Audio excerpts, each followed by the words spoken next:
देश भर के लाखों केंद्रीय कर्मचारी और पेंशन भोगी इस समय 8वें वेतन आयोग की नोटिफिकेशन का बेसब्री से इंतजार कर रहे हैं। माना जा रहा है कि इस आयोग के जरिए न सिर्फ बेसिक सैलरी और महंगाई भत्ते यानी टीए में बढ़ोतरी होगी, बल्कि भत्तों की व्यवस्था में भी बड़े बदलाव हो सकते हैं। मिंट की एक रिपोर्ट के मुताबिक सरकार इस बार भत्तों की संख्या कम करने और वेतन प्रणाली को ज्यादा पारदर्शी और व्यावहारिक बनाने पर काम कर रही है।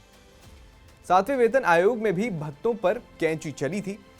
उस समय यह देखा गया था कि कुल 196 तरह के भत्ते दिए जा रहे थे। इनमें से कई भत्ते एक दूसरे से मिलते जुलते थे या फिर उनका इस्तेमाल बहुत कम था। इसे देखते हुए 7वें वेतन आयोग ने 52 भत्तों को पूरी तरह से खत्म करके 36 भत्तों को दूसरे भत्तों में मिलाने की सिफारिश की थी। इसके बाद सरकार ने कई पुराने भत्तों को बंद कर दिया और कुछ को नए नाम और नए नियमों के साथ फिर से लागू किया था। ऐसे में कुछ इस बार भी हो सकता है। डिजिटल जमाने में कई पुराने भत्ते अब बेकार होते जा रहे हैं। विशेषज्ञों का मानना है कि इस बार सरकार भत्तों को आसान और समझने लायक बनाने पर खास ध्यान दे सकती है। डिजिटलाइजेशन और नई प्रशासनिक व्यवस्थाओं की वजह से टाइपिंग भत्ता या क्लरिकल भत्ता जैसे कई भत्तों की अब पहले की तरह जरूरत नहीं रह गई है। ऐसे में अंदाजा लगाया जा सकता है कि ऐसे भत्ते खत्म किए जा सकते हैं।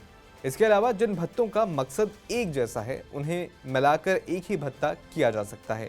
इससे वेतन प्रणाली न सिर्फ आसान और साफ सुथरी होगी, बल्कि कर्मचारियों की सैलरी का हिसाब किताब भी जल्दी और ठीक से हो पाएगा। साथ ही सरकारी कामकाज में भी अनावश्यक झंझट कम होगा। मीडिया रिपोर्ट्स और सूत्रों के मुताबिक इस बार travel allowance, special duty allowance, छोटे स्तर के रीजनल भत्ते और कुछ खास विभागों से जुड़े भत्ते सरकार की समीक्षा के दायरे में हैं।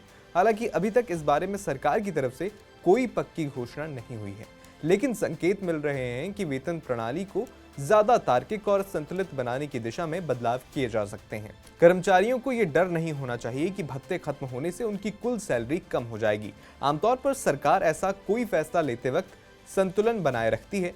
जैसे अगर कुछ भत्ते हटाए जाते हैं तो उनकी भरपाई बेसिक सैलरी और महंगाई भत्ते में बढ़ोतरी करके की जाती है। इसका सबसे बड़ा फायदा ये होता है कि पेंशन की गणना इन्हीं दो चीज़ों, बेसिक वेतन और डीए के आधार पर होती है, ना कि अलग अलग भत्तों पर। इसलिए अगर छोटे भत्ते हटाकर उनका हिस्सा बेसिक पे और डीए में जोड़ा जाता है तो कर्मचारियों के साथ साथ रिटायर होने के बाद पेंशन भोगियों को भी इसका लंबी अवधि में फायदा होगा। फिलहाल आपका इस वीडियो पर क्या कहना है, हमें कमेंट बॉक्स में ज़रूर बताएं।